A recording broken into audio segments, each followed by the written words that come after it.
everybody. You are listening to Blood on the Mic, a show where we talk about things music. Yep. And I'm your host, David, and with me is my co-host, Lewis. That's me. And today we will be talking about Ariel Pink. The second part of our Ariel Pink episode. Last episode, if you didn't listen to it, was about Ariel Pink's early home recordings from 1996 to 2003. Which is all stuff that he just did while basically in college and after college. He was in a hippie commune and doing drugs and making music. It was a very short time period where he created a lot of music, and we kind of know that period as the Haunted Graffiti phase, because those albums are known as Haunted Graffiti 1 through 8. Yeah, and he would continue. He called that Ariel Pink's Haunted Graffiti, and he would continue to call his albums that for, I think, the next 2 albums. But he eventually drops the Haunted Graffiti part and just goes by Ariel Pink. But, so, basically, to leave off from there, after Worn Copy, I think he made that in 2003, around there, his sister got in a car accident and had some brain damage. And he kind of stopped making music after that. But also in 2003, he gave his, through a friend, he was able to give his, a copy of Worn Copy to Animal Collective. And they listened to it, and they loved it, and they wanted to release it. So instead of releasing Worn Copy, Ariel Pink made them release the Doldrums instead. Which was a good idea. No, it wasn't. Because Animal Collective, like me, also hated it and said, no, can we please release Worn Copy instead? And he's like, no, I want to ruin all my chances of having a career and release this incredibly sad, slow album that people won't like. But, people liked it. To his chagrin, yeah, people loved the Doldrums when it came out. Or at least a few people did. There's not that many people who knew about these albums when they first came out. Animal Collective wasn't even that popular at the time. Yeah. It was a little bit, a few years to come before they started blowing up a little bit more. Yeah, so they released it on their, Animal Collective released it on their label, newly formed label, Pod Tracks. It was actually the first album released on that label that wasn't an Animal Collective album. So it was just very newly formed, that record label. And then that was released in 2004. And then they later released Worn Copy in 2005 and House Arrest in 2006. So basically, in this period, what Ariel Pink was also started opening up live shows for Animal Collective. And everybody also hated him because he wasn't good as a musician, at least as a live musician. He didn't know what he was playing, because at that time, early on, what he was doing was just playing the instrumental and then just singing over it. And that was basically his live show. So it wasn't very, it wasn't super entertaining, and he wasn't trying to do anything to make it entertaining. So he would get booed, get shit thrown at him during live shows. So between 2004 and 2008, he spent it trying to make up a touring band, which he eventually did do in 2008. And that led up to his release of a first actual album in 2010. Well, the first studio album, Before Today, which was released on 4AD, or you call 4AD. I call it 4AD. And did I explain it last time? The label you did explain it. Yeah, it started off as 1984 award. And so yeah, but everybody now calls it 4AD except for Debbie, which because they think it's all just letters with no meaning behind them. So Before Today, released in 2010. So this was first album with 4AD, and this wasn't completely new material. It was kind of a mix of new material and older material that he reworked into this context. But so what do you think of this album? It's an album. Let's see. I'll just take maybe a couple steps back. You talked a little bit about his background and all this stuff. Well, his early albums, he produced them first by himself, and just home recording. And so a lot of it is just very underproduced, partially because of that. But over here, he got himself three other dudes to help him record this music, and he also had the money and the studio technology available to him. Yeah, it was a he says that it was a completely different process Well, they doing they that. would go. I don't know if it was him or another member of the band would go as far as to say it was a nightmare to record, and various members of the band quit during the recording and came back, and Ariel himself quit at one point and came back, and then they had to re-record it at a different point. So I think that actual studio setting that he wasn't used to was kind of like difficult for him Right. at first, at least. Yeah, no, that was kind of a big deal for it. But the studio setting, I think, in the end, ended up being a really good thing because when you do 8 albums the same way, just recording from home and adding whether on purpose or not, like just noise on top, like the lo-fi recordings that he had. You kind of just Yeah. the road can only go so far. So over But he here, also didn't really abandon that lo-fi aesthetic. Like he still has that lo-fi aesthetic in these songs, in really all his albums going forward. But it's not by virtue of being recorded on shitty equipment. It's like a choice at this point. kind of like how a couple weeks ago we talked about Tyler the Creator and how Yeah, he also started off recording at home, then he went super overproduced, and then he kind of brought back a little bit of those elements yeah, purposely into his music. So I mean, yeah, there every now and then Ariel Pink will go back a little bit to some lo-fi sounds on purpose, but far and away I wouldn't call any of this lo-fi music no, anymore. So he's kind of stepped out of that, and I think a big deal. Something that I hear is that in his music he has all these different influences. In the last show we talked about all of that sunshine pop and a little bit of disco, some glam rock, some of the 80s synth pop and new wave music that was coming out. All of these things are just kind of blending in together in his music, but before it was kind of all kind of like the ice that made the smoothie was the lo-fi sounds. Over here he didn't have that, so he kind of had to either find a way to what I'm hearing is that he either had to find a way to make these influences not so obviously known from listening to it. It's not so much more. It's not as much fun if he was just to make a disco song, whereas if he was making a disco song mixed in with something else, that'd be more exciting. So something that I was really finding is that in this album, he went with reverb. I think was like one of the main elements. Everything sounded a little bit, yeah, it had that like an echoey sound to it, and I think that's what allowed him to yeah. sort of mask a lot of these influences and make them sound a little bit newer or fresher. But also, like, because now everything's a lot clearer, he can add all these different sound effects that he couldn't add before. They don't get lost in the mix. Everything actually kind of stands out. And I personally think the production, I mean, yeah, I just Well, think it's the great that the production production was is done. unquestionably like a million times better than all his Yeah, lo-fi recorded stuff. yeah.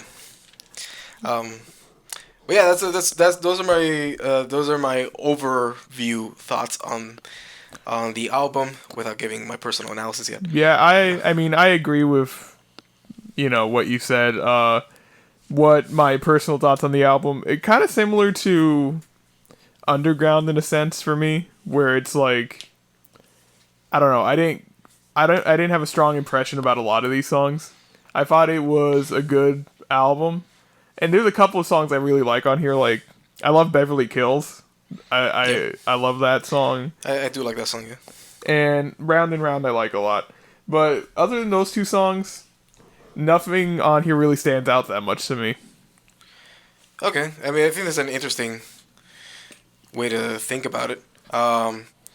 First, I wouldn't compare this album to Underground in any sense of the word, myself. But other than the fact that it is the first one in like a kind of a new stage of his career. But before today, I do like Beverly Kills. For a lot of these songs, I was trying to figure out like, what is the style of music that they're trying to get through. And Beverly Hills is one of those first songs from him, from Ariel, that I cannot quite figure out where it is, or like I can tell there's a few different influences, Yeah. but they're so mixed in well together. Hmm. So it's kind of like that one has a more standard, like more of like the what I'm calling like an aerial pop kind of sound to it. It's a sound that really differentiates itself from other music out there, other music that maybe harkens back to these what were we calling it, the commercial era of the United States. Oh well, you were talking about this earlier Yeah, there was this week. I don't know what you would say. some You guy asked wrote me. an essay on Ariel Pink and how his music. He was doing some literary analysis Well, about okay, you how said some guy wrote an essay about this. You were literally on some forum and some random guy posted some shit about commercialism. no, It's not it was a real breakdown. It was multiple paragraphs but it's not Ariel like Pink. some like college professor wrote an essay and No, it got it wasn't. published. It He's was not an academic, but he definitely went to university based on Yeah. his writing. But and what's he doing with his degree now? he's writing things on the internet. I don't know, posting things on the internet. Who does that kind of thing? But yeah, no, the Beverly Hills. Yeah, I think that's definitely one of the standouts.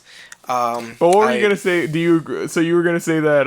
Well, this is what this guy on the internet said about it. It was Right. like something about commercialism and how it's like He- a statement on commercialism. Yeah, he said that commercialism was at its peak during these times, the 60s, 70s, 80s, and that Ariel Pink, by taking music from this time period, he's kind of harkening back to a time when the working class had the greatest amount of power comparatively in society. So Did they have their greatest amount of power because of commercialism being at its it was peak? because he was arguing that like wages were still like high levels compared to the GDP. I don't know. This is kind of like this analysis definitely goes beyond what I think. And I'm not saying that you encompasses. agree with it, but I don't even think the peak of commercialism would be 60s, 70s, and 80s. That's probably like the start of it, the start of its rise. I'd say like we're probably in the peak of commercialism now. If it's even a peak, it's probably even going to go up more. I don't know. I don't think we are because I really don't think we're buying. At least it's not as materialistic anymore. We're not really buying a lot of stuff the way we used to. I mean, a lot of our media. I mean, the way that you guys are listening to us is all digital, and you're probably not paying anything at all for it. So Well, I think there's it's a change of commercialism where it's like where before you were defined by like you buying these things and all this stuff. It's like now we've accepted that these corporations own us. And okay, maybe I shouldn't talk about this on this podcast about Ariel Pink, but like we basically bought into all these corporations like Google and shit and like all these websites and stuff saying like we'll give you all our information, we'll be a part of you. We're all merging into one corporate life. it just become one thing. Like what was that Star Trek thing or everything? I don't know. We're not fans over here, so. But I don't know. I would say that this is a different word for that, but at least maybe material consumerism was at its peak. I would say. Yeah. And especially by the 80s. But by the time the 2000s came around, the internet just kind of abolished material consumerism, or at least like reduced it drastically. And then corporations found the way to monetize it nonetheless. Yeah, Now. yeah, well, exactly. Yeah. But that's why I think there's probably a different term too that I think would go with that. But, anyways, I think the essay was a interesting read, but kind of bullshit. Kind of I don't know. I think a lot of these more in-depth literary analysis are I don't know, maybe taking themselves a little bit too seriously or pulling shit out of their asses that I don't know. Yeah, I have Not related. I have a degree in English, and that's what a lot of literary analysis is. Just bullshit. Yeah, But I'm gonna give you the fast and quick and just like this is what I think. I think that this album as a whole, for those people who already listened to Ariel Pink before, I think it's a good album, but it is not. It's not out of this world compared to if you already know of Ariel Pink beforehand. But if this is like your first introduction to Ariel Pink, which is the case for a lot of people who didn't listen to the pop track recordings, or just couldn't stand to listen to the lo-fi production on it, then yeah, this would be, and I think probably from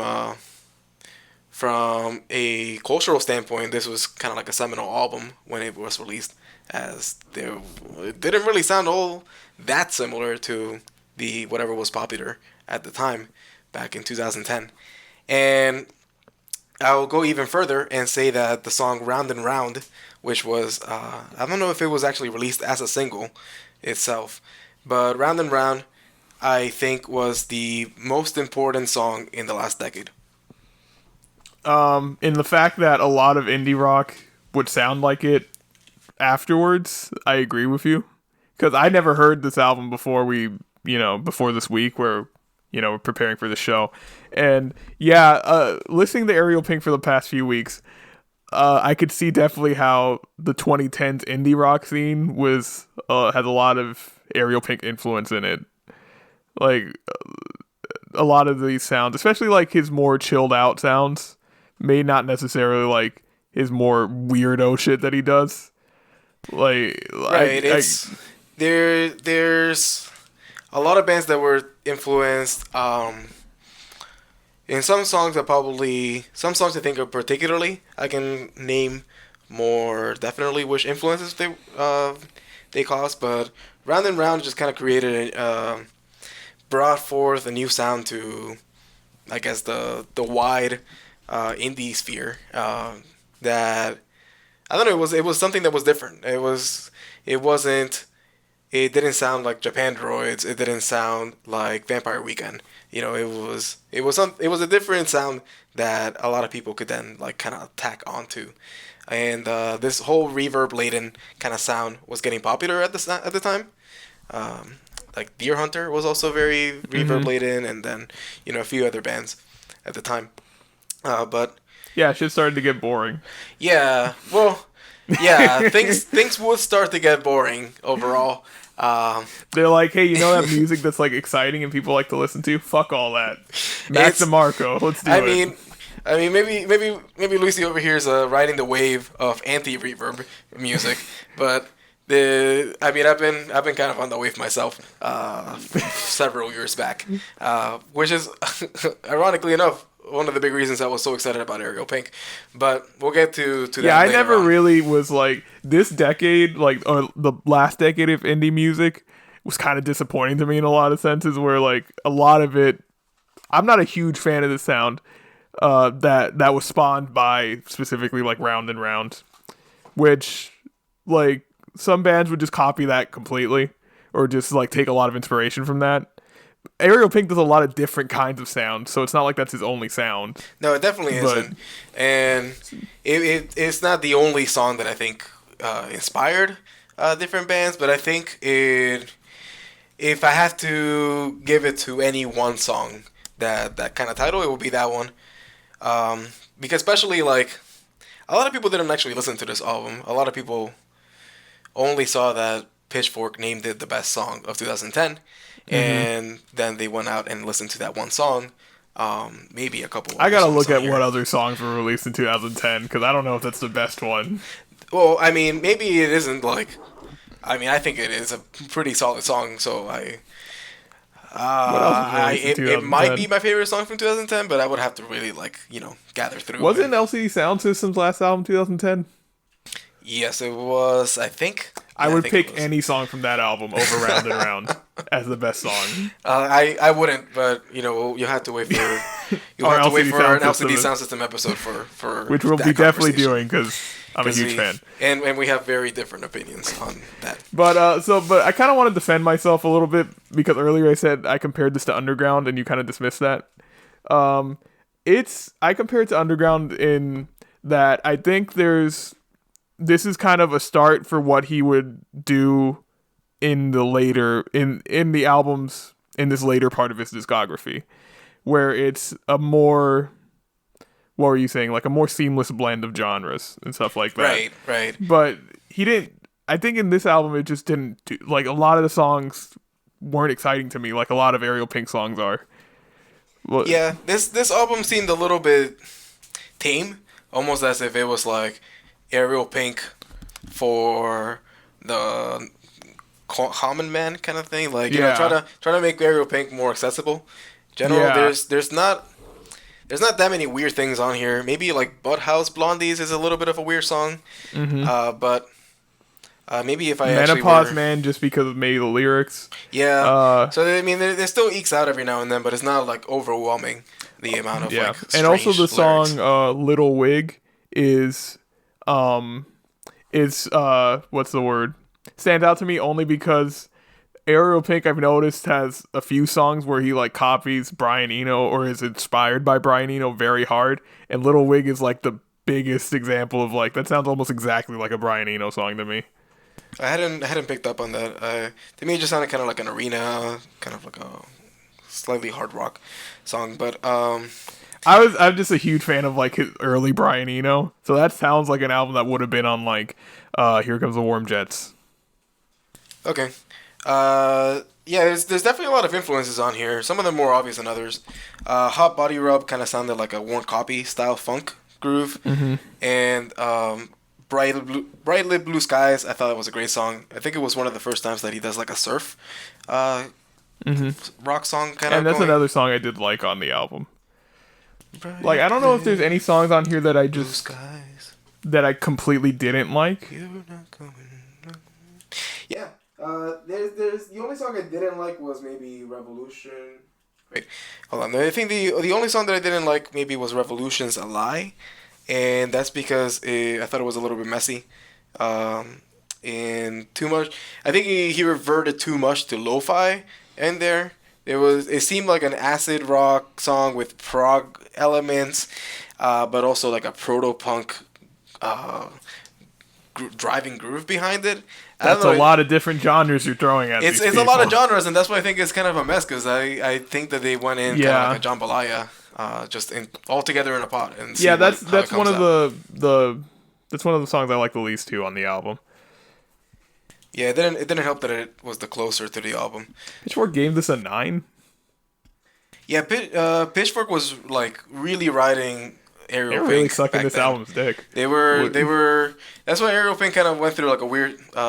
He kind of went through a weird roller coaster because when he dropped this album, Pitchfork was still like very pro Animal Collective, writing that kind of like groove, and so they were like heavily anticipating Ariel Pink, and it was almost like their goal to make him into the next indie superstar.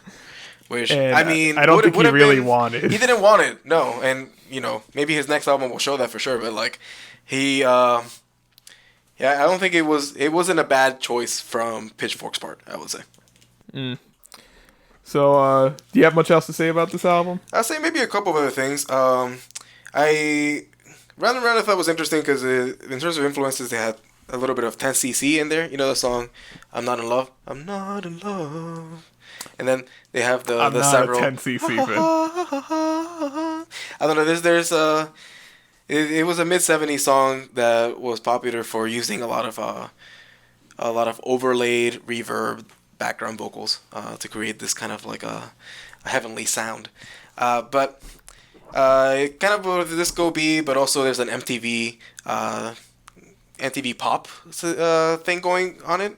And the MTV pop thing I thought was a little bit new for Ariel Pink on this album. There's a couple of albums that were at the end of this album called I Can't Hear My Eyes, which sounded to me like Christopher Cross and Paul Davis. This name sound any? Does it I ring a have no bell? idea who you're talking So about. this is a staple. This is a classic yacht rock song. This Can't Hear My Eyes. We're not. Did you Is have this any? a cover? No, it's not. It's but it just sounds like this. Like Lucy has been talking to me for weeks. He doesn't know what yacht rock is, and I've been telling him kind of like Steely Dan, kind of like the Doobie Brothers. But he's like, well, what's the sound? Well, Can't Hear My Eyes. I think is about as yacht rock as you can get. I am never gonna listen to yacht rock then. Were you not a fan of that song? I was okay with it, but it's just too soft. Like I need my music to have like an edge to it. Like I can't. At least the music that I really love is like there's an edge to it. There's some kind of maybe aggression or maybe just some kind of like edginess or something to it. Like that's just so just round. All the corners were sanded off.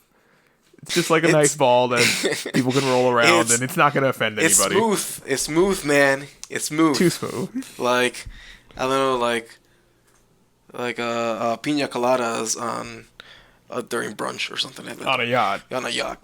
Yeah. I think But then the song right after that, was it right after that? Yeah, Reminiscences. That one also had a little bit of a yacht sensibility, but it sounded a lot more vaporwave-ish. Yeah, to and me, that's which I thought was kinda cool. and that's an instrumental. And I don't usually like instrumentals that are in albums unless they're like a minute or something. But I actually did like that one. It had a nice groove to it, and it did kind of like, now that you said vaporwave, it does kind of have that vibe to it. Yeah, so that I thought that was kind of cool. But those were the only ones that I thought were standout. A lot of the other songs, they were fine. I think Friday Night was kind of cool. The Menopause Man kind of reminded me a little bit of like the Police almost in the bass line, and like I don't know, kind of like the song Omega Yeah. Man, from the very early '80s output of theirs. But I don't know. I don't know if I have much else to say about Before Today. I think it was a very important album in introducing Ariel Pink to other people, and it was a good album for him to find a new sound to start off the second phase Yeah. off with. But he has I wouldn't say he's found the perfect formula yet. I don't think he's really like he didn't come out with a home run, I would say. Yeah. But Well, at least by our standards. but at 'cause least he got on the basis Pitchfork with it. seemed to love it, and I think that love from Pitchfork and a lot of critical acclaim kind of garnered him some newfound success. And because of this, he was able to start playing bigger shows and stuff. He was in Coachella, I think, in 2012. Around there. But actually, he had an incident at Coachella. You told me before that he kind of like thrives on controversy at a certain point. Oh, he loves controversy. So there was a controversial thing that happened after the release of Before Today where I guess he was having troubles at Coachella. He was playing in Coachella, and I guess the other members of the band came out in a different arrangement that he didn't agree on, that they would come out in. So when they started playing songs, he just refused to sing.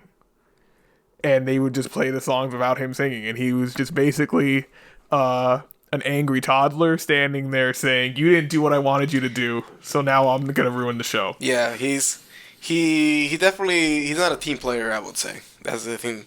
But I think most people who perform under their own name tend to be kind of like that. And But also in 2012, the drummer, Aaron Spursky, I think that's how you say his name, sued Ariel Pink for $1 million because he was claiming that Ariel Pink was kind of like trying to squeeze him out of the band, was his words. And then Ariel Pink put a post on Facebook basically saying, "This is my band and I can do whatever the fuck I want, so fuck you." And then they settled it out of court. I don't understand how you can sue. I don't know what the contract was basically, but like I don't know if they had a contract. He was I don't just in a know. I don't know band. either. But like, it seems such a weird reaction to try to sue somebody for for getting but- kicked out of a band. Like, But I think I can see it in terms of money, because like you get different amounts of money depending on like songwriting credits and stuff and things like that, and I could see if maybe he didn't put him on the credits of the songs and shit, in which case he was losing out on money and stuff like that. I could see that maybe, because I think Yeah, a I can similar see thing that. happened with the Smiths after they disbanded. Like I don't think they gave any writing credits to the bassist and the drummer of the Smiths. It was just Johnny Marr and Morrissey got all the credit. right. I mean, well, oh yeah. Well, I think they actually wrote the songs. Yeah, but they were the main songwriters, but I'm sure these other people like threw in. they were there lines. the whole time. Yeah, I guess they were, but like you have to kind of take the word as to like how much contributions they actually. Did Johnny Marr did. write the bass parts? Because the bass parts for those songs are pretty like complex, and I don't know. Like this is I we don't need to know. talk. I don't know if he did. I don't know. We'll save that for another show, though. So, but yeah, in 2012 was the release of his next album, Mature Themes, also on 4AD, and it was, I believe this was still under Ariel Pink's Haunted Graffiti. He didn't change his name yet. Yeah, it wasn't. He changed it like right after this was released. I think it was. Yeah, after this release, I think was when the trouble with the drummer came about. Yeah. And he this album to me is kind of like the reactionary album from Ariel Pink. He kind of did away with a lot of the stuff that made Before Today a certain way, and he seems to be putting out a middle finger to um, a lot of these editors and the magazines that gave him a 9.0 out of 10.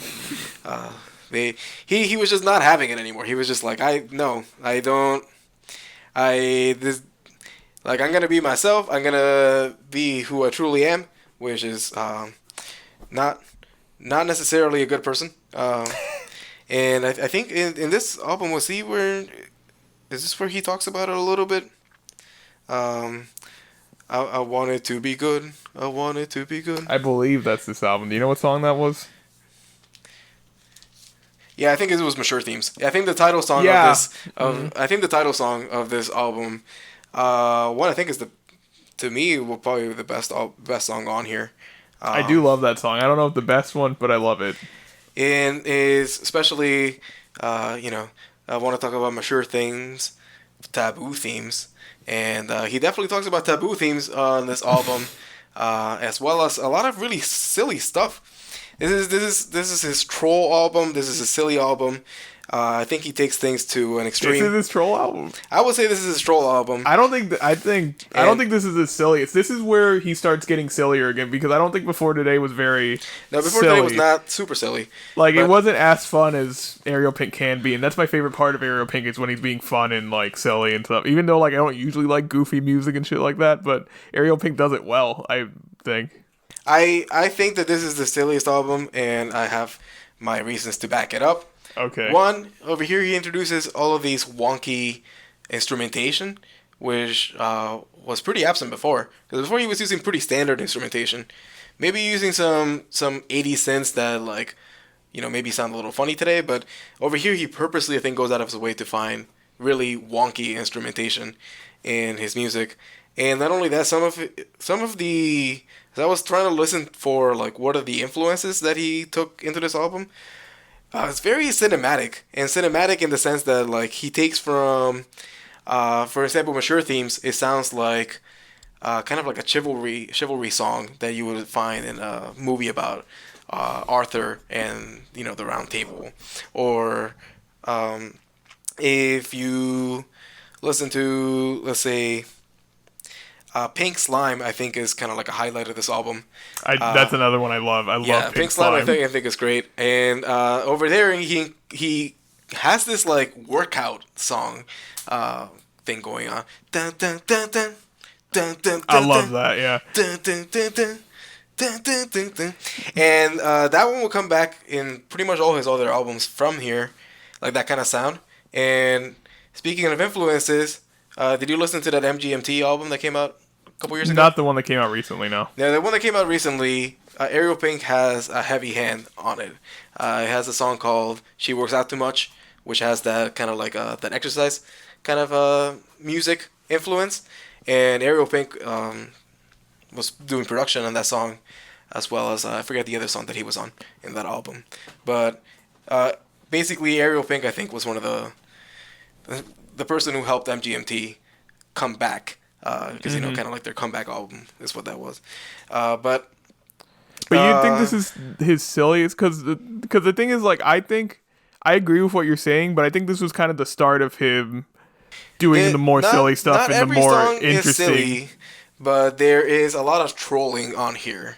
For instance, the song "Nostradamus and Me," which is towards the end, it's about Nostradamus and the end of the world. This album came out in 2012. Which is when, when the end of the world was supposed to happen. That makes me appreciate that song a little bit more. I hate that song. And that also, song, I hate that song so much. Also, Nostradamus with Me is a joke because it's a new age song. Yeah. And which is like, I don't know, it ties in with the whole like end of the world thing in Nostradamus and like. So the is it whole, supposed to not be good? Because I hate it. It's not supposed to be a serious song. It's a troll song. It's a troll song about Nostradamus and. This idea that the world is gonna end in 2012 because kind I of poking couldn't fun of like these crystal worshippers that like. Okay, maybe if I paid more attention to the lyrics, because also you can't really understand. At least I couldn't really understand the lyrics on that song. specifically. There's He's not only really like 5 songs on it. So. on the album. No, on that song, on Nostradamus and Me, there's like 5 lyrics, Yeah. but it's record. The lyrics are recorded in a way that you can't really understand it very well. no. And so, like, what I hear is a 7.5 minute long, basically new age song that is terrible. Goodbye. Goodbye. So I was like, what is the point of this? If it was a joke, make it like 2 minutes. Like, Yeah, why are you right, gonna right. stretch it out to 7.5 minutes? Well, but like, I mean, he does the same thing on Schnitzel Boogie. I love that one though. You love Schnitzel That's Boogie? such a good song. It's so fun. It's stupid, but it's this fun. album is the only album from Ariel Pink that has songs that I both love and hate simultaneously. I love Schnitzel Boogie. Schnitzel Boogie is so silly at the start. Friday morning and I get up out of bed. I'm eating schnitzel. But that Schnitzel. groove though, it's still got a good groove to it. I like it. He then continues on. There's a 3-minute outro where all he says is schnitzel. But it sounds good though. It sounds good. It sounds good. That's the thing But, though. Like the lyrics isn't that are isn't so. that the troll move of like a But song about eating schnitzel? That's the thing though. It's like it's still trolling kind of and stupid, but it still sounds good. Like I don't mind if you're trolling, but it still has to sound good. Like Nostradamus and Me doesn't sound good. That's why I don't like it. I'm fine with Nostradamus and Me. I don't hate it. You're gonna listen to the most boring song for 7.5 minutes, but Schnitzel Boogie is too much for you. No, I like Schnitzel Boogie, but I also hate it at the same time. I'm just like, wow, like you really just wrote a song about schnitzel. Like, Yeah, it's fun. it's fun. It's just like he also has in there that little bit of like there's a lot of bits in this album as well where he's like he's talking to like the boy who's serving him schnitzel. Like, oh, how do you like it? Yeah. Oh, you want cheese? No, you don't want That's cheese. another thing And I then- love when Ariel Pink does when he does those little things in the middle where it's like he does like a skit in the middle of a song. Like he did it on House Arrest with his dad, the best skit ever made. I'm sorry, that skit was Dad. pretty good. Yeah. And I like that one with the, oh, do you want, what do you want on your burger? He's like, no cheese. And they're like, okay, cheese on the burger. And then they give it to him. It's funny. Right. It is funny. But it's just such a, I don't know. I also like maybe musically I don't like the fact that he made the production like super lo-fi on that one. At least more lo-fi than like the other songs. Yeah. And maybe that's the difference because like, when we talked about his early recordings and those early albums, like you really didn't like the lo-fi aspects of them. Like that's the part that kind of like you didn't like the most about him. Like it Right, even it kind of kinda ruined bothered me. it ruined like Scared Famous for you. You thought it was too lo-fi that you couldn't Right. listen to the songs. Right. Yeah. Like because to me the lo-fi aspect of it didn't bother me too much. And like so when he brings it back on these songs, I actually kind of like him. It didn't bother me too much on Schnitzel Boogie. Like it's not.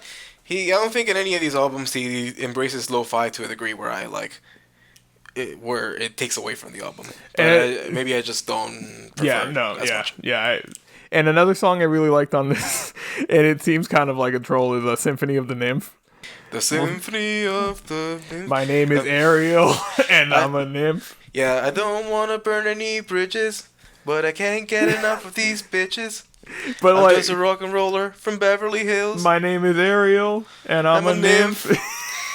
It's so stupid. I love it. It is so stupid, but I find myself singing that in the shower sometimes. Yeah, And like that's the thing. Like these are funny. Like I'm fine with a trolling song that has stupid lyrics as long as the song sounds good. Like it's still a good melody. It's still a good groove. no, It's for got- sure. I mean, like, that's why I listen to this guy. Yeah.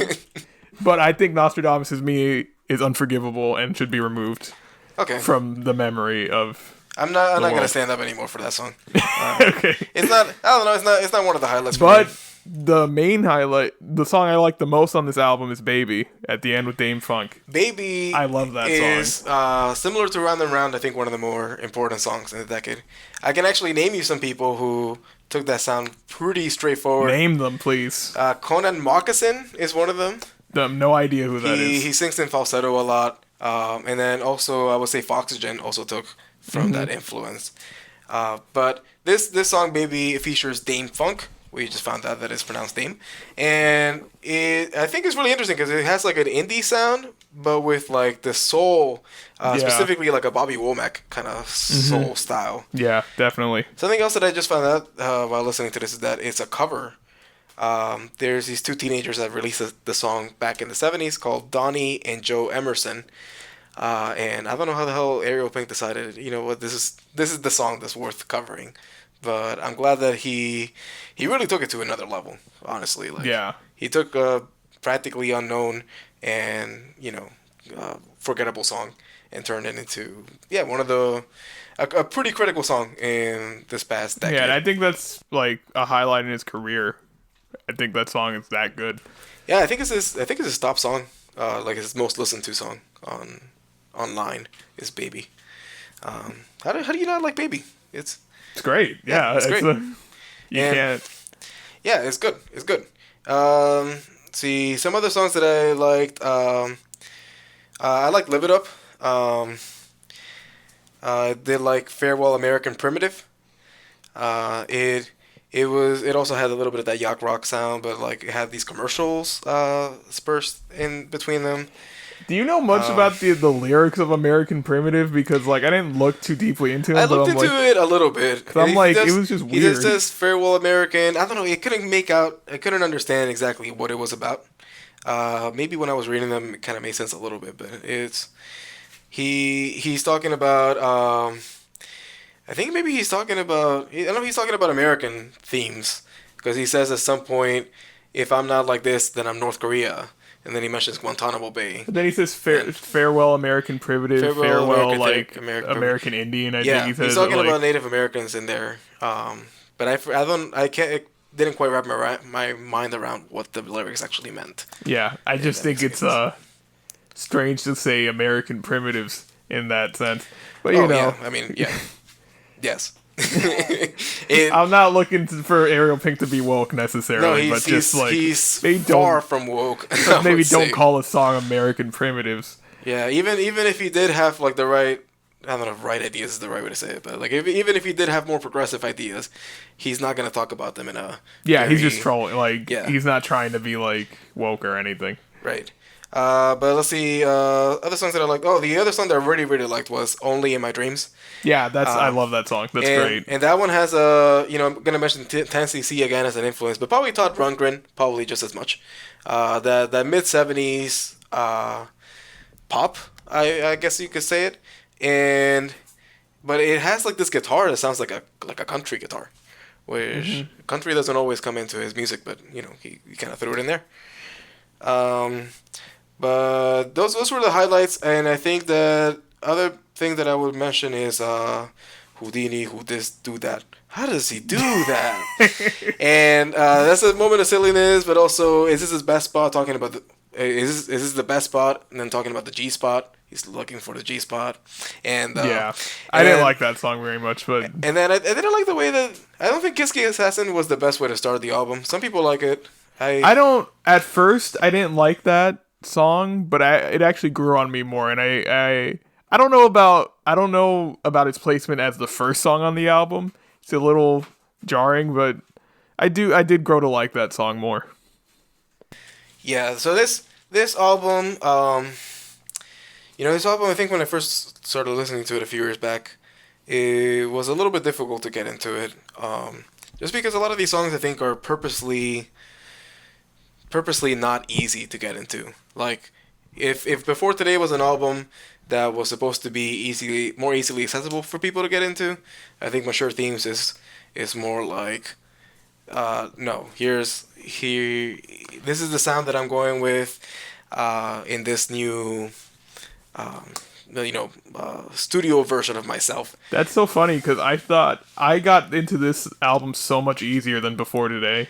I Like I think had a maybe much harder time getting into Before Today. I love this album. I love this album probably on first listen. Like the first time I got through the whole thing, I'm like, this is much better than Before Today was. I think that if you are familiar with his early stuff, um, actually maybe not even so much because like in his early stuff, a lot of the silliness didn't always come through. Yeah, that's the thing. Like I thought before I heard any Ariel Pink, all I knew is that he had his lo-fi shit, and then he later made studio records. I was assuming that his lo-fi stuff was gonna be much weirder than it was, because a lot of his lo-fi stuff was just straight pop songs, straight Yeah, like a lot of them really were, yeah, just pop. I mean, maybe I didn't pay attention to the lyrics quite as much because they're harder to But like comprehend. also just instrumentally, these songs are weirder than stuff that he would do on his home recordings and stuff. And I think that's also by virtue of the fact that he can do it. Like he has more musicians around him. Like he has a band helping him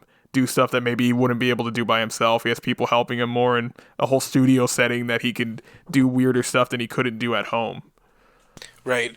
He just has like a whole palette available to him.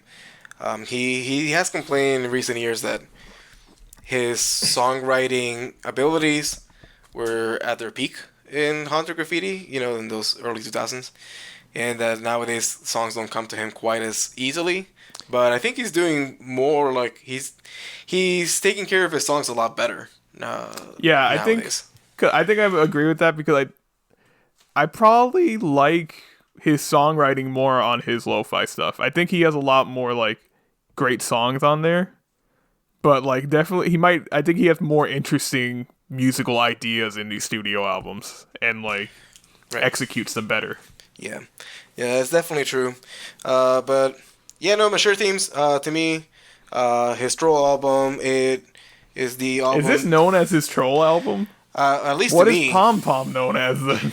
I think Pom Pom, I think is an extension of it. So let's go straight to Pom Pom. Let's see how Well, that, unless you wanted to say something else about Mature Themes. uh, just like on the Wikipedia page, it said some people refer to it as like a breakup album because I guess he broke up with his girlfriend Geneva Jacuzzi at the time. No, I Doesn't don't know really anything seem like a about that. breakup album to me. I think people were No, just saying I stuff.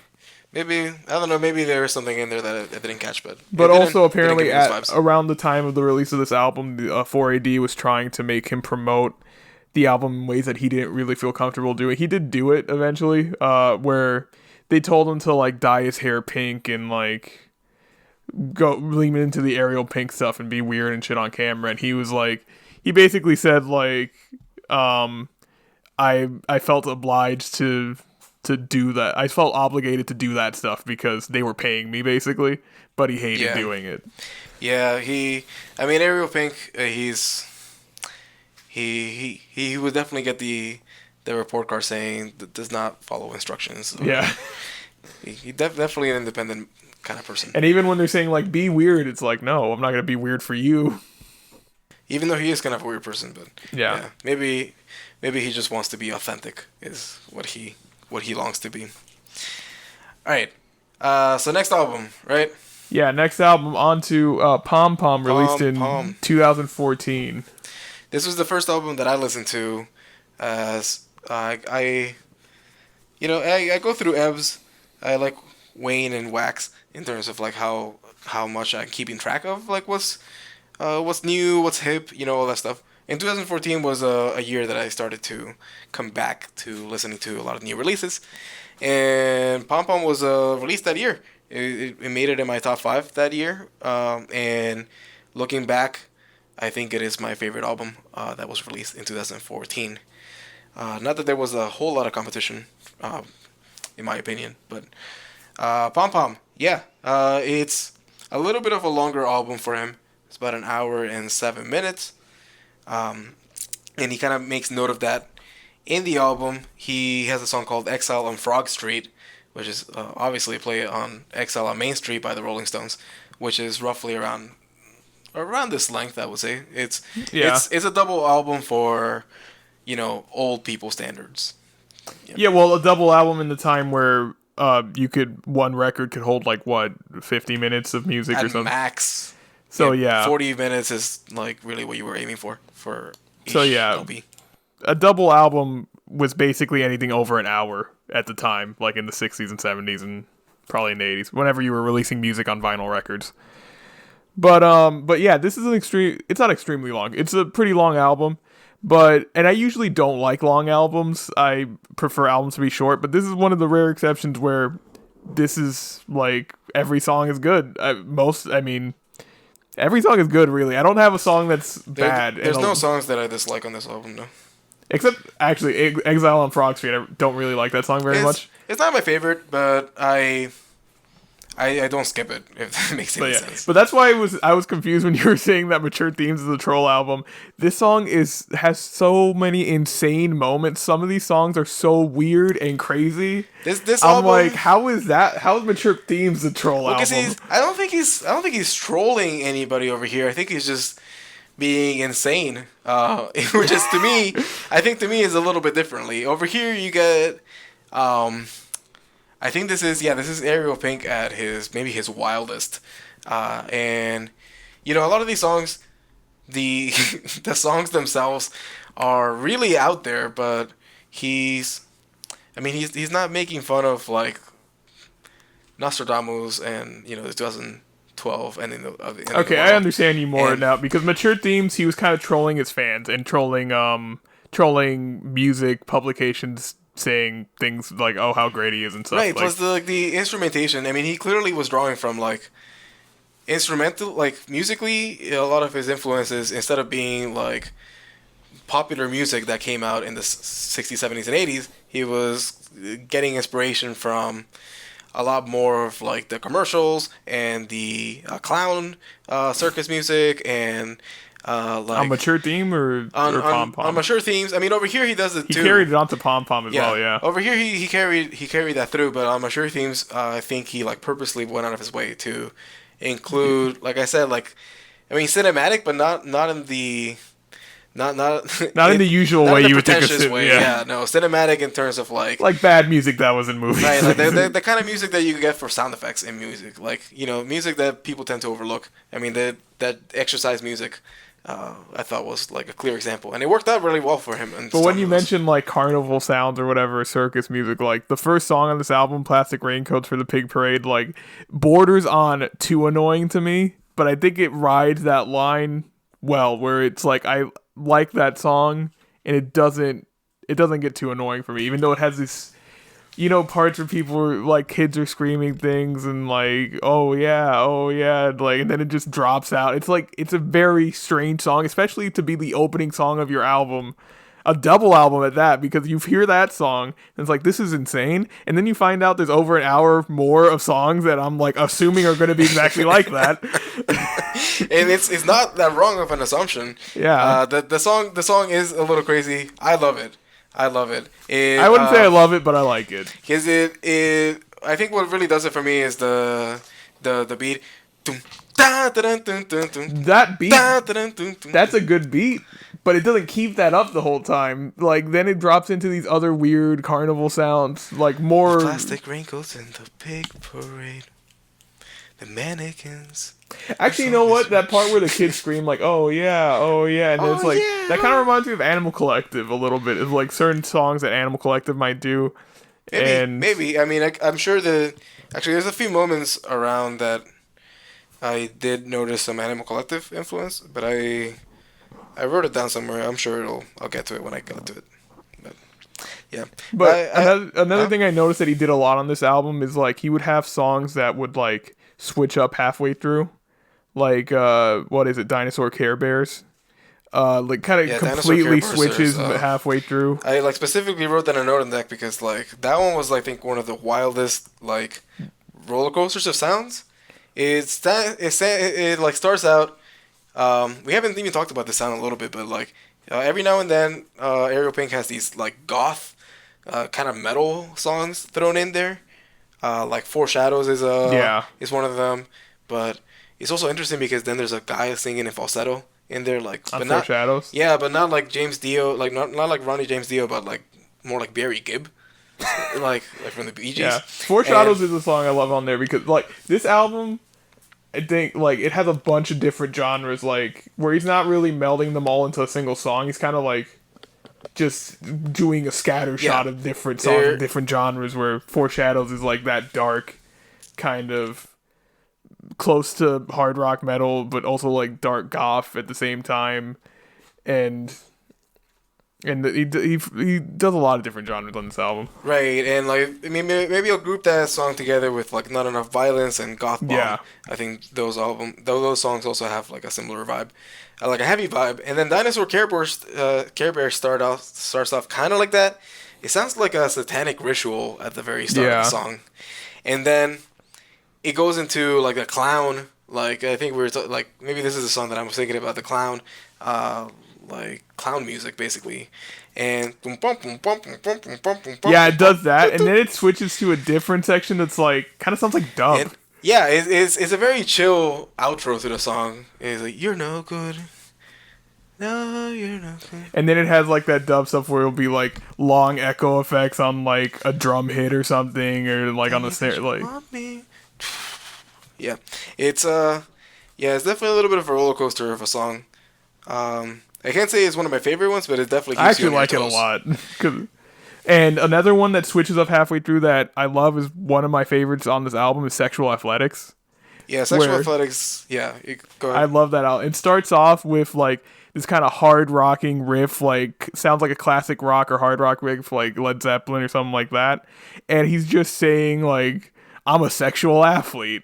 I eat raw meat. I do stuff. I'm a sexual athlete. I do all this stuff." And then it's like a hard stop. There's like a channel changing effect, I think, in Yeah, the there is a middle of channel it, changing effect. That's how and he it does the just goes transition. into like this lullaby thing where sexual athletics. And Don't it's call it like, perversion.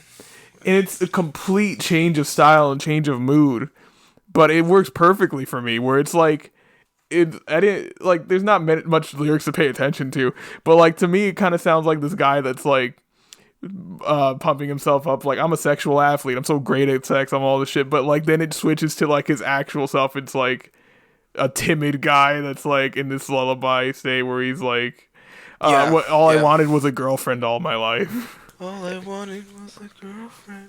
And well, in this but song, also she's too the sexual. towards the end, there's like these it, a style of percussion that I call the rails. It's kind of like the like a train is coming. Like Yeah, yeah. and it reminds me. This is the one that reminded me most of Animal Collective. Because there's a Panda Bear album that the first song starts off like a kind of like the roller coaster tycoon opening sound, and then like I don't know, I can't make it myself, but like you know, like the chain dragging up the train up to the peak of the track, and but it also sounds that's also a sound effect that he's used before. It sounds like Telstar is another song that I'm thinking of that has like a little bit of this driving um, rail kind of percussion. But yeah, I mean, I don't know. I love I sexual like that one. athletics. And what would you describe Jello as that song like? What Silly. kind of just It's silly and it's kind of like it's commercial like a percussion commercial music. Jello, Jello, Jello, Jello, Jello, Jello, yeah, Jello, it's Jello, kind of Jello. like an ad for Jello, and then Yeah, like it even has like that fast like this not make, available. and then it just rips into this crazy guitar solo for no reason, and I love it. I don't know why. Yeah, the song itself, you know, I don't hate it, but it's kind of like a nice like Yeah, and it's I thing think in the middle. it's one of the shorter songs on the album, Right, but and I do like that. Now I hadn't even noticed it that much before until you pointed it out. I do like a guitar solo that's just thrown in there at the end. yeah, it's like a crazy like classic rock guitar solo. It's I don't know, I love it. It's perfect. Right, it's really good. So actually, let me go through and like we haven't even talked about most of my like what I think are the highlights to me personally in this album. I guess I'll just go straight to my favorite one is Lipstick, as the fourth song on here. I don't know if you feel any way about it, but it that one's a little bit different because it has these pipes sounds to it, like a panpipe kind of sound, which I you know usually not too many people outside of South America tend to use. Like I know Soda Stereo used to use it every now and then, but over here in the United States, panpipes are only known for my my theme song. I feel like it is El Condor Pasa, but over here he that song really stuck out to me because there's like a new romantic vibe to it, kind of like Duran Duran or like you know that early MTV kind of sound, but also a lot of like yeah no it just had like this vibe to it that it was poppy but not in the same way that like a lot of Ariel Pink before has been poppy, and Days and Dream, which is the Days and Daydreams, which is the closest to the album, I think also comes back to that. It has like an indie, like an '80s indie vibe to it. Like I looked it up but at the end of listening to a lot of these albums, I looked up the name of the band. The Go Betweens is one of the bands that I was thinking about. Maybe on his next album, that sound will come out a little bit more. But Days and Daydreams had a little bit of the '80s indie sound, but mixed in with some funk into it, which I thought was a nice. I think Days and Daydreams and Lipstick, I think, are my favorite songs on this album. They're great songs. I do like those songs a lot. But yeah, you want to take your turn naming some songs? Black There's a lot of songs on here. I like Black Ballerina because it kind of has like a grooving bass line and kind of similar to the Creep Show one, like you mentioned. It sounds like the Creep Show, yeah, for more copy, yeah. But kind of taking it a different direction where Creep Show was like I think taking the sounds of those novelty songs of like novelty Halloween songs and shit like that people did in the '60s. This is more like or like a sex tape kind of song. Black Ballerina, yeah. And it even has like a skit in the middle where he like goes to a strip club and he's like a nervous boy and he's like hands off, Buster. Yeah, it's like that's the stuff I love on this album. It's just so stupid, so weird, so like it's just fun, just funny. Like that's where it's so out of like the left field. I feel like. Yeah, and I think that's where Ariel Pink excels is where he lets all his crazy eccentricities come out, and he's like, "Yeah, I'm gonna switch from, the dark goth shit to a weird carnival sound to dub music, and then from like a Jello ad music to crazy classic rock guitar solos, like in the same song." And then like have a weird skit about some kid going to a strip club. It's right. Yeah. He definitely he does not hold back in this album. It's just it's like all his. It's all over the place, and it overall sounds like a Ariel Pink album. There's even though some songs have like their influences maybe on their sleeve a little bit heavier. A lot of songs, they have like. I guess what I'm calling the aerial pop kind of sound, where it's just like all his influences mixed in so well that to the point where it just sounds like something completely different on its own. But to finish off on Black Ballerina, every time I listen to it, for some reason, I always imagine that it's like an old man taking like a kid. It feels like too like a I always picture Rick and Morty when I listen to this song. I always picture Rick taking Morty to like a. Was that even out when this album came out? I don't know if this album came out in 2014. I forget when Rick and Morty came out. I think Rick and Morty did come out around 2014. But it wasn't like super popular if it had already come out. I think it might have been like just as it came Rick out. had definitely not been a thing. No.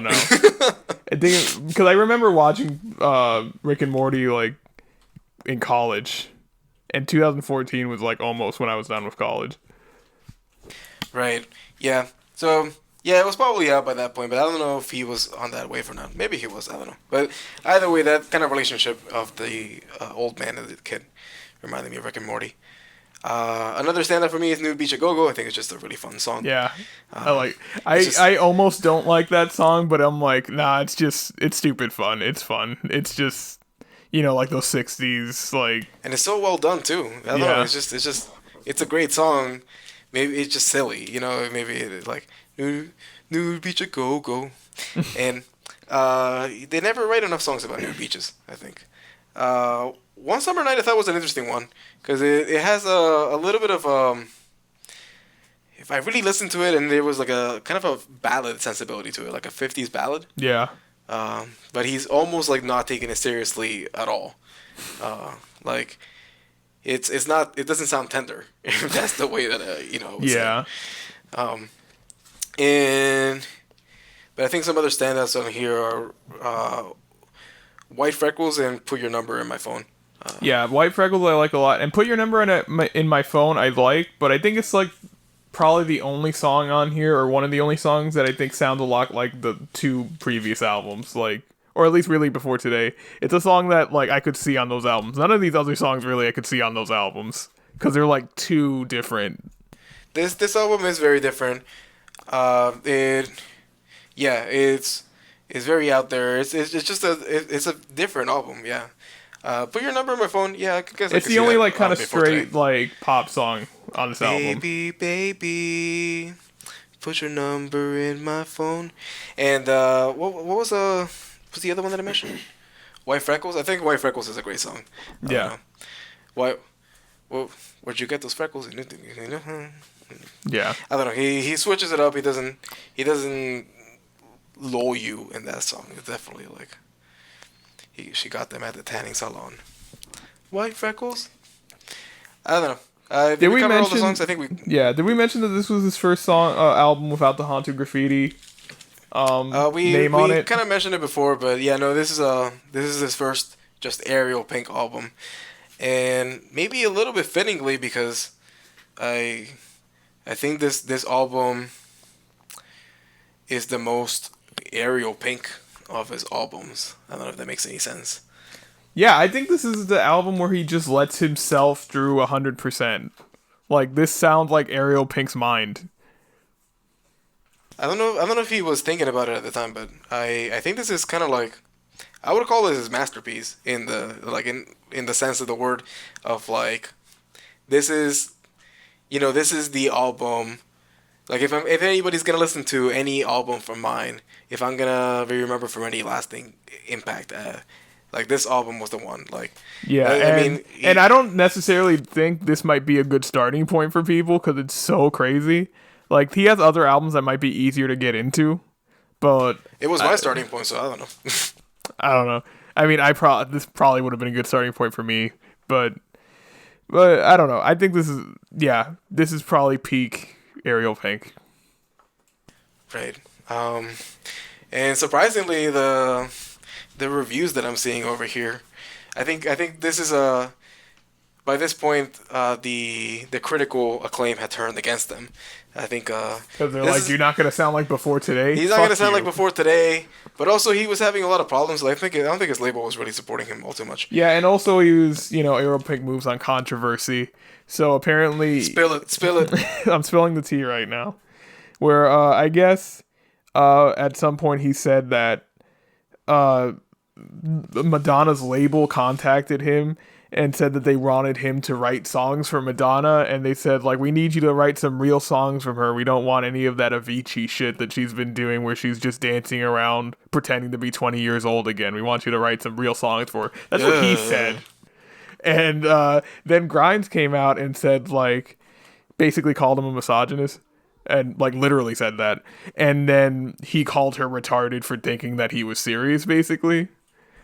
Yeah, I don't know where I stand on like this whole conversation about that, because Ariel Pink can be sometimes be kind of like that the Schrodinger's douchebag of like there's this whole concept of like somebody who will say something stupid, and if you react poorly to it, he would just say like, "Nah, man, I was only kidding." I'm just kidding, bro. I was like, and I don't know. I mean I don't know. I do agree with the fact that Madonna's music has not been very good in the past several years, and she does try too hard to be a 20-year-old. Wasn't she like trying to make out with Drake on stage at one point?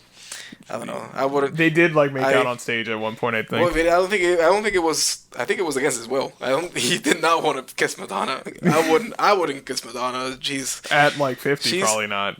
Well, Madonna's like over 60 years old at this point. She's very old, yeah. Yeah. Yeah, no. That's I have a limit, and she's past that limit. I would say, but that's neither here nor there.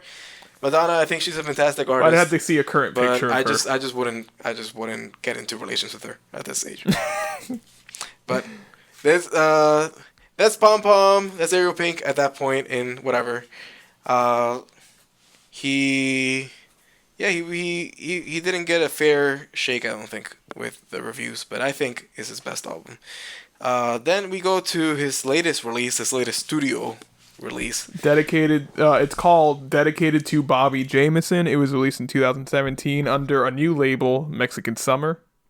So he was released from 4AD. I'm not sure why. Doesn't really specify on his Wikipedia page. I don't think he wanted to be there. I don't think they wanted him to be there. Like, I just think they were just done. I think they were just done. Yeah. So this album is also different because On Pom Pom, he was using a bunch of different.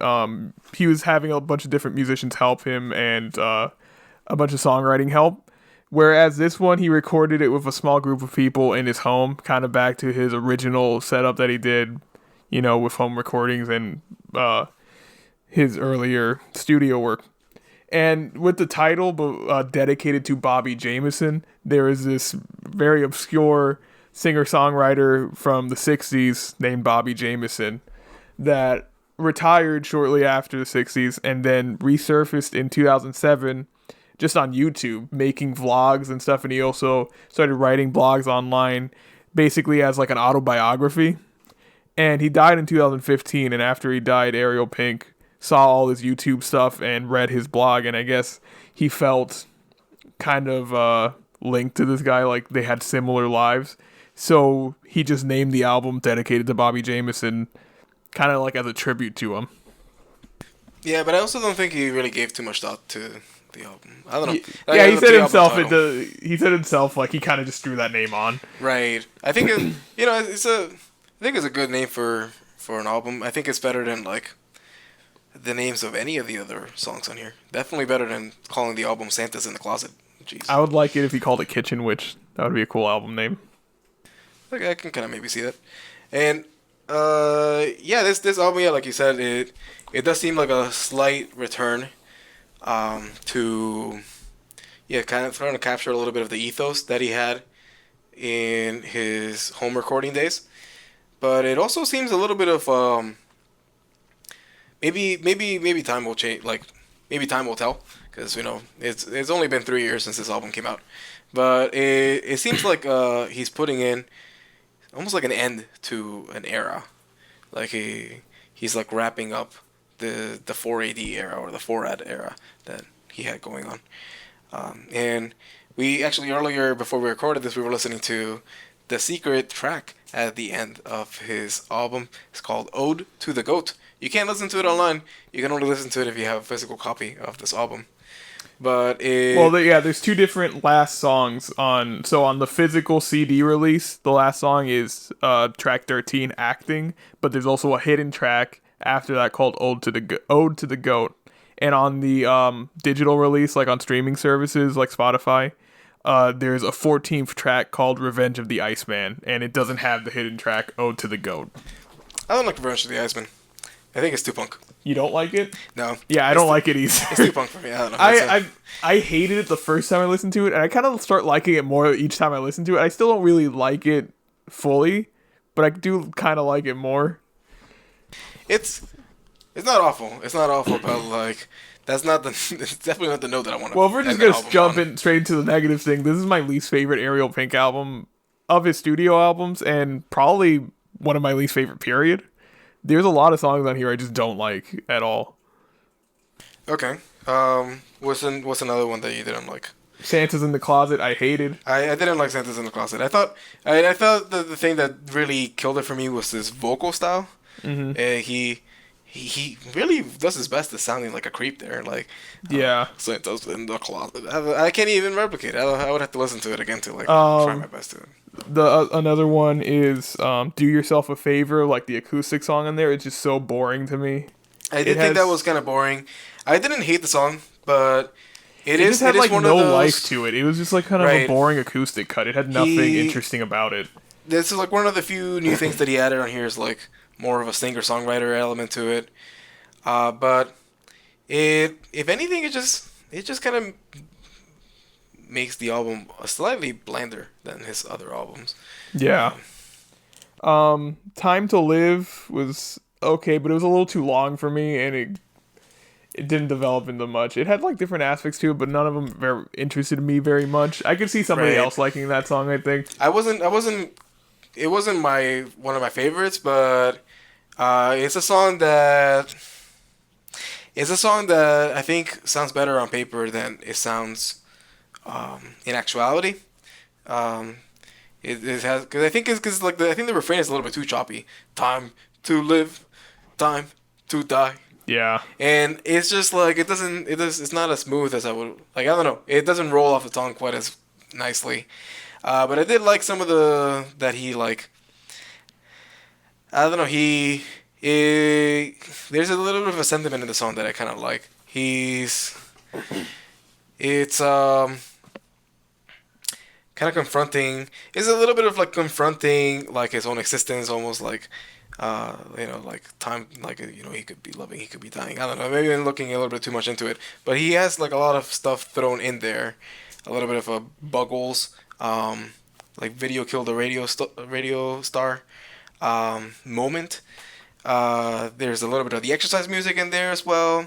There's a slight moment where like it kind of sounds like you're back in a satanic ritual, which happens every now and then on his albums, and there is more to the song than it first appears, but even at the end of it, it doesn't shine through quite the same way as some of the other songs do.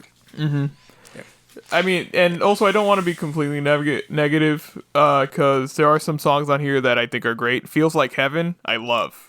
It feels like yeah, Yeah. that one's a great song. Yeah, It has a Smiths vibe to me a little bit. but it's also like very dreamy, like a dream pop Yeah. kind of song too. Yeah, it's kind of like Morrissey singing a dream pop song.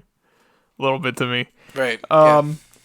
What else? I didn't like Time to Meet Your God. I don't know how you felt. I didn't like that Time much. to Meet Your God. I didn't like that one much either. It's just like very choppy. I don't know. There's a lot of songs on here that Reminded me a little bit of Kinski Assassin as well. It doesn't Right, really. right. It sounds a little bit like that, but just also start. He likes to start his songs off with the horror. He likes to start his he likes to start his albums off with songs that are not good album openers. I think. I don't know if he does that on purpose. I don't know if he does. I don't know, but yeah, there's quite a few songs on here that I'm not like huge on. Yeah, I mean, there's a lot of like maybe middling songs, I would say. Definitely. I don't hate a lot of these songs, but they either seem like secondary exercises on something he's done before, or they're just things that I don't know, maybe don't seem to. I do, but I do really like the last song, Acting, with Dame Funk again, because that one's just like funky and kind of like it Yeah. grooves, and it's more fun than the other songs. That one, the way I describe it, it would be an auto-tuned. I would call it yacht R&B. It's like a style of music that like somebody like Quincy Jones would have produced in the early '80s. Yeah, I could see that. But yeah, that one's pretty good. It's got a groove. It's got Dame Funk in there.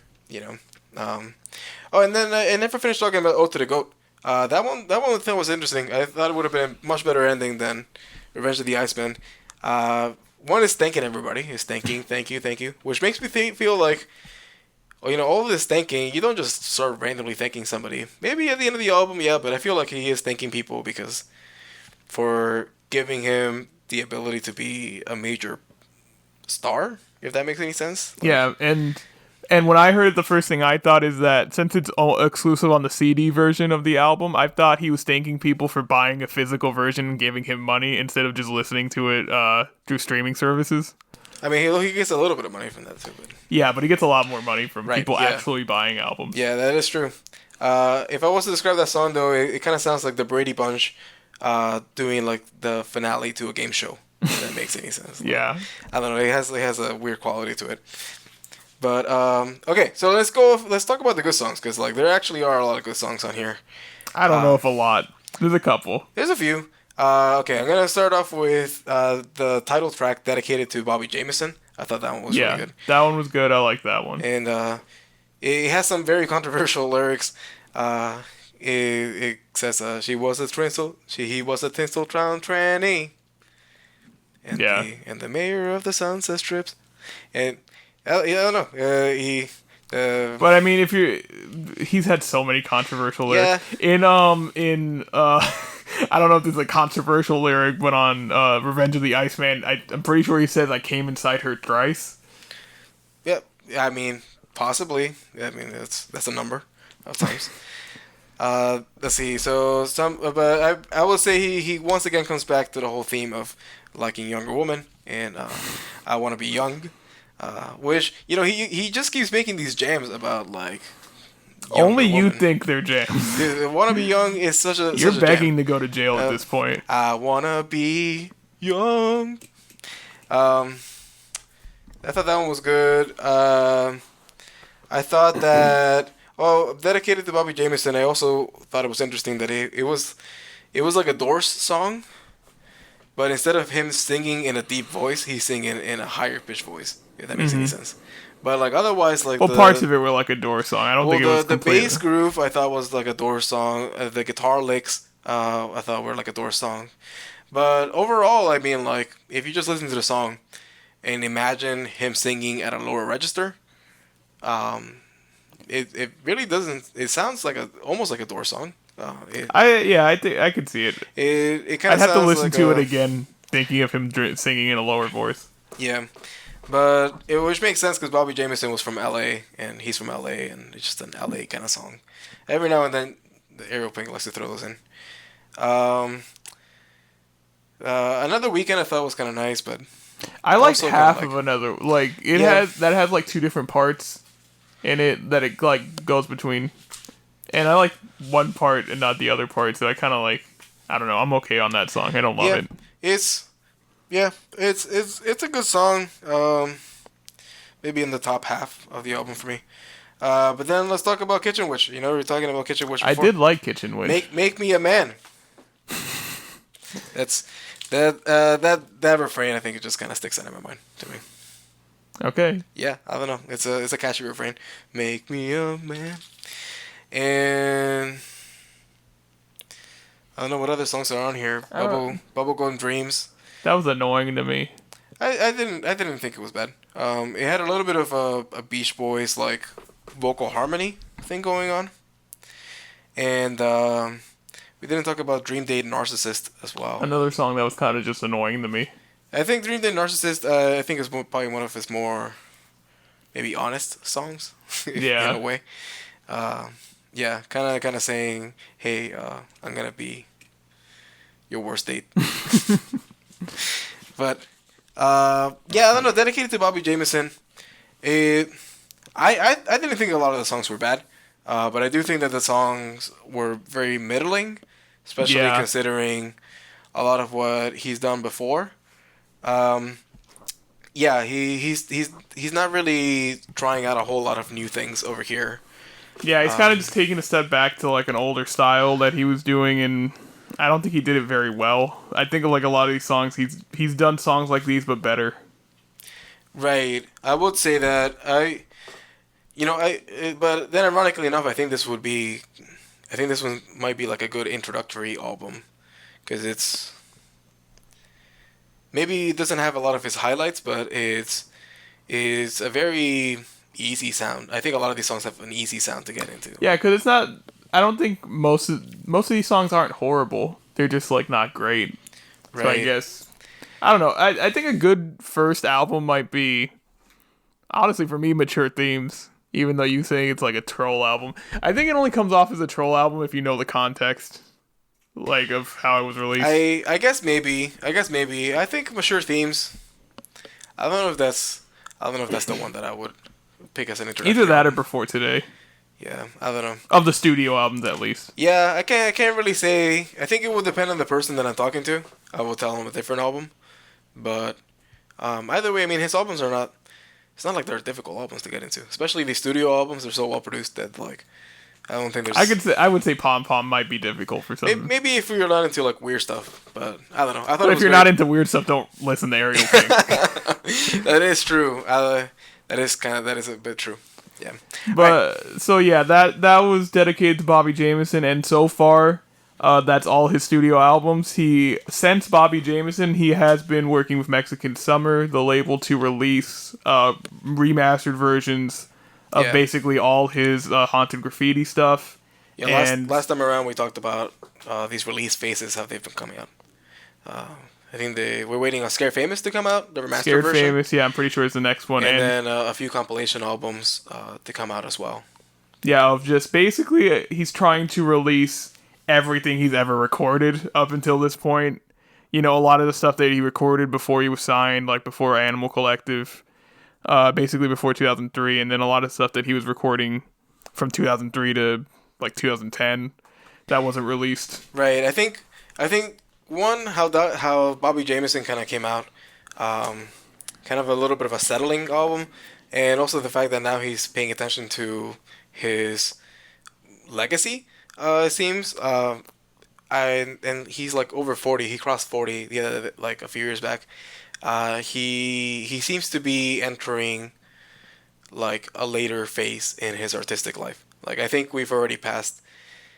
This, I think in a way, I think we've already passed the peak of Yeah, and his well, I don't artistic know the output. peak because we don't know what he's gonna do. No, we don't know, But but like but I if I had definitely to do. predict, Yeah, and I definitely do think no matter what he does going forward, this seems like Bobby Jameson seems like the end to one part of his career. And it right, seems like he's trying to wrap up a part of his career, trying to do all these remasters and getting everything he's ever recorded out. To me, it seems like he's trying to say, okay, I'm gonna get all this stuff out of my system, all this other stuff I was doing, so I can completely focus on a new part of my career. Or maybe he's just gonna stop completely. I don't know. right, who knows? But yeah, I mean, also in the past few years, he's been working a lot more with other people. So like, I don't know, maybe he's like more willing to take a little bit more of a backseat. And but who knows? We'll see exactly like how he'll what he'll be doing as the years go on. But for now, at least he's focused on this remastering project that he's taking care of his Haunted Graffiti records. Mm-hmm. All right, should we go straight to the rankings? Yeah, let's rank him. So let's see. Well, should I go first? Um, who went first last time? Who knows? I'll just go first. Okay, you go first. So for me, Pom Pom is definitely number one. It's no question. Yeah. After that, actually, you know what? This is pretty easy. It's Pom Pom, Mature Themes, Before Today, and then Bobby Jameson. Okay, I see. Let's see. You definitely didn't seem very into Bobby Jameson at all.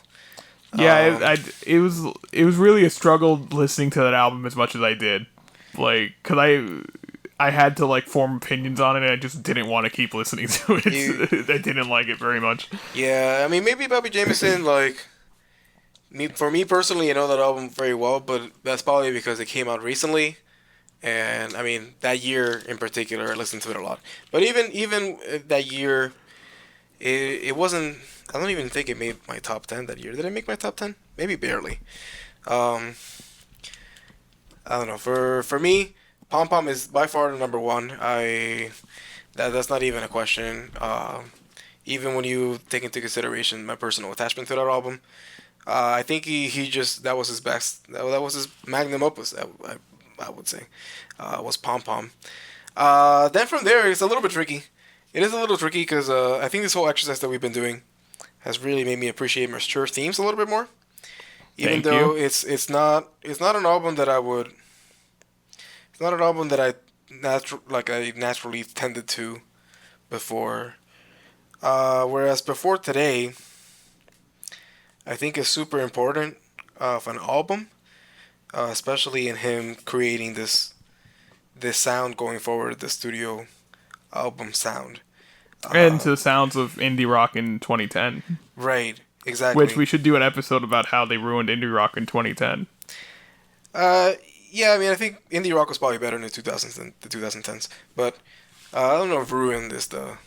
I don't know when things started going downhill, but I would say Pom Pom is his best album and my favorite album. Um, then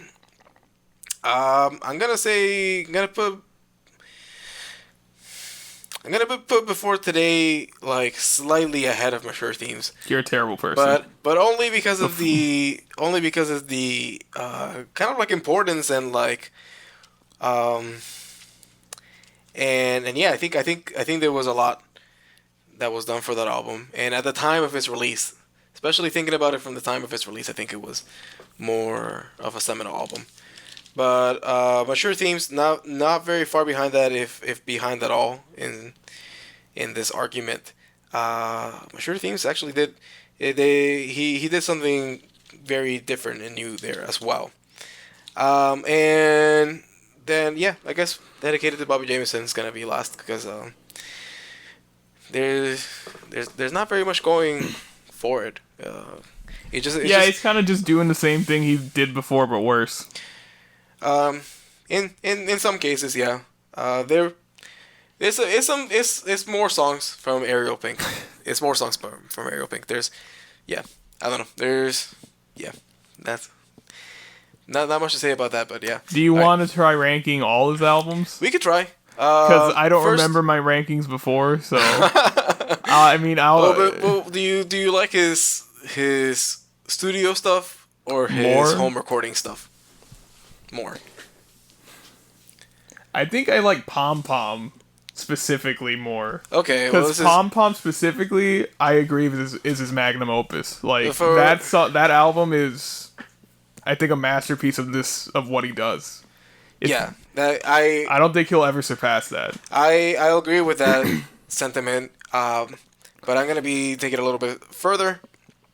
I think his studio albums, as a whole, are better than his home If recordings. I was gonna take Pom Pom out of it, they might be on equal footing, and I might like the home recordings even a little more because there's a lot of songs on there that are like it's they may be not as experimental and like out there as a lot of his studio recording stuff is, but I think he has better songwriting a lot of the time. He has On those catchier albums? on the home recordings. Yeah, he has catchier songs, more like poppy songs, and like I think he was a better songwriter back then. And he said himself that that was his peak of his like creativity.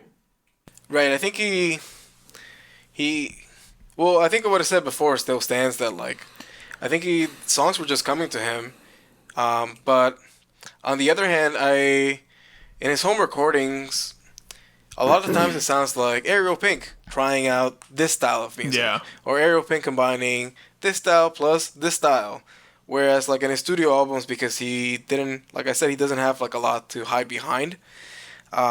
He really did develop a new or a very distinct style of music, Yeah. and which takes from all these influences, but now it's not like an obvious like grab bag. Now it's like a whole synthesized thing, which is why I appreciate his studio albums more, just because Well, he's created something new. yeah, and maybe it's because a lot of the times I don't always like that new thing that he recreated. Like on Before Today, like that album's okay, but I don't really love it. And as well as like on Bobby Jameson, Mature Yeah. Themes is great. I love that one. And Well, Pom Pom is a masterpiece, I think. yeah. So I mean, also to disclose, I've listened to all of Ariel Pink's studio albums before listening to the Hunter Graffiti releases, and Lucy over here did the opposite. He started listening to the Hunter Graffiti releases a week ago, and Yeah, just this week is when he listened to the studio albums. So a little bit of a different, opposite perspectives coming into this. Um, so I mean, I guess this it is not too surprising that we feel kind of like these ways. But let's see. I'm gonna try to rank these a little bit. So Pom Pom for me is definitely at the top, and Underground is definitely at the bottom. I agree with that. And let's see, in between here, I would say that even Bobby Jameson, I would put Bobby Jameson above Loverboy, and Yeah, probably. yeah, and at least the current way that we have Scare Famous, I would put Bobby Jameson above Scare Famous. If Scare Famous, when it comes out in this whole On the re-releases that he's remaster. doing, if it does end up sounding better, at least from my opinion, if it does sound a little bit cleaner, less he just has so much clipping and so much whatever. He if the sound is cleaned up a little bit on Scare Famous, I think Scare Famous will be better than Bobby Jameson. But for now, I think I like Bobby Jameson more as a listen. But then I would put Worn Copy above Bobby Jameson. But I think, in my opinion, both Before Today and Mature Themes are better than Worn Copy. Now the question is, where does House Arrest and Doldrums come in. I'm surprised Doldrums lasted this long on your list. You like that album way too much. I think that I like mature themes. I think I like mature themes than Before Today more than the Doldrums, and about as equally as House Arrest, I would say. I think House Arrest is still up there. So you basically have Before Today, Mature Themes, and House Arrest on the same level. Right. And then Pom Pom is the best. Pom Pom is the best. And then I think the Doldrums is not too far behind those 4 albums. As well as Bobby Jameson is down there, and then the rest. And then War Copy is also there with Bobby Jameson and Doldrums. Yeah, and I agree with you that Pom Pom is the best and Underground is the worst. And if I start from the bottom up, I'd say probably Underground. Underground, Doldrums. Probably Damn. Bobby Jameson and Scared My boy Famous. Doldrums being done dirty over here. You put Doldrums and then what?